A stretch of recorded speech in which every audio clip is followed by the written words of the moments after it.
नमस्कार बच्चों, मैं आज कक्षा चतुर्थ को पाठ 16 अपठित गद्यांश में से अपठित गद्यांश पढ़ाने जा रही हूँ। इसमें से आपको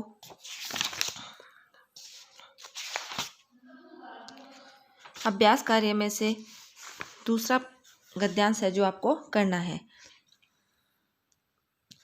एक राजा के 2 पुत्र थे।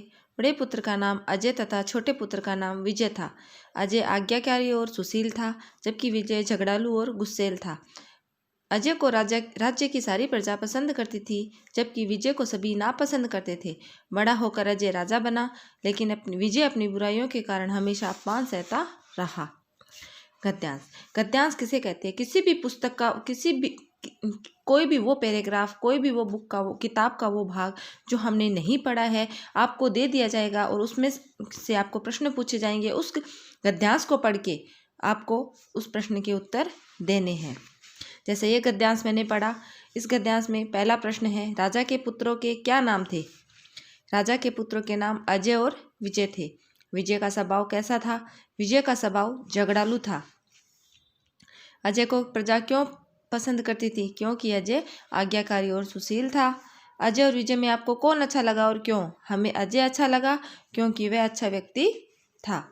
विजय को अपमान क्यों सहना पड़ता था? विजय को अपनी बुराइयों के कारण अपमान सहना पड़ता था। ये आपको अपनी बुक के अंदर ही करना है। अब आता है पाठ 18 अनुच्छेद लेखन।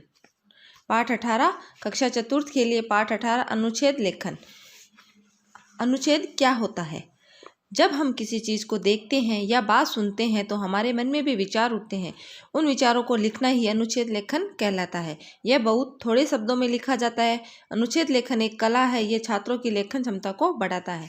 जब किसी हम चीज़ को देखते हैं, कोई व्यक्ति जो कार्य कर रहा है उसको देख के हमारे मन में जो विचार उठते हैं, उन विचारों को हमें लिखना, उन विचारों को हमें कॉपी में लिखना ही अनुच्छेद लेखन कहलाता है। अनुच्छेद को लिखने से छात्रों की लेखन क्षमता को बढ़ावा मिलता है। अनुच्छेद लिखने से पहले निम्नलिखित बातों का ध्यान रखना बहुत जरूरी है। दिए गए विषय पर मन में विचार करें। विषय पर एक क्रम से विचार लिखिए। भाषा सरल, स्पष्ट और शुद्ध लिखिए। सबसे बड़ी बात, अनुच्छेद की भाषा सरल, स्पष्ट और शुद्ध होनी चाहिए। दोहराव जिसको बोलते हैं पुनरावृत्ति, बार बार एक ही चीज से बचे। सही शब्दों और सही वाक्यों का प्रयोग करें। विषय से संबंधित जानकारी देते हुए अपने विचार लिखिए। अब आज का अनुच्छेद आपको लिखना है महात्मा गांधी के ऊपर।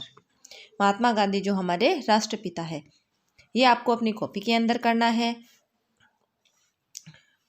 महात्मा गांधी, आपको हेडिंग डालनी है अनुच्छेद लेखन, फिर महात्मा गांधी। महात्मा गांधी हमारे राष्ट्रपिता है। ये तो आप सबको पता है कि महात्मा गांधी हमारे राष्ट्रपिता है। उन्होंने भारतवर्ष को आज़ाद करवाया था। हम सभी उन्हें बापू कहकर पुकारते हैं। उनका पूरा नाम मोहनदास करमचंद गांधी था। बापू का जन्म 2 अक्टूबर 1869 को गुजरात के पोरबंदर में हुआ था। उनकी पत्नी का नाम कस्तूरबा था। गांधी जी वकालत पढ़ने के लिए विदेश गए थे। वहां से वे वकील बनकर लौटे।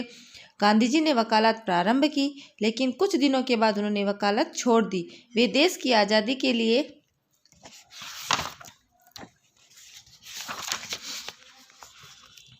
अंग्रेजों से लोहा लेने लगे और देश के सबसे प्रिय नेता बन गए। महात्मा गांधी ने हमें सत्य और अहिंसा का मार्ग दिखाया। उन्हीं के रास्ते पर चलने से देश को आज़ादी मिली।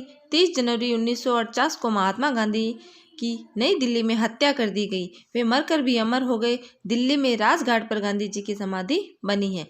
ये कार्य आपको अपनी कॉपी के अंदर करना है। धन्यवाद।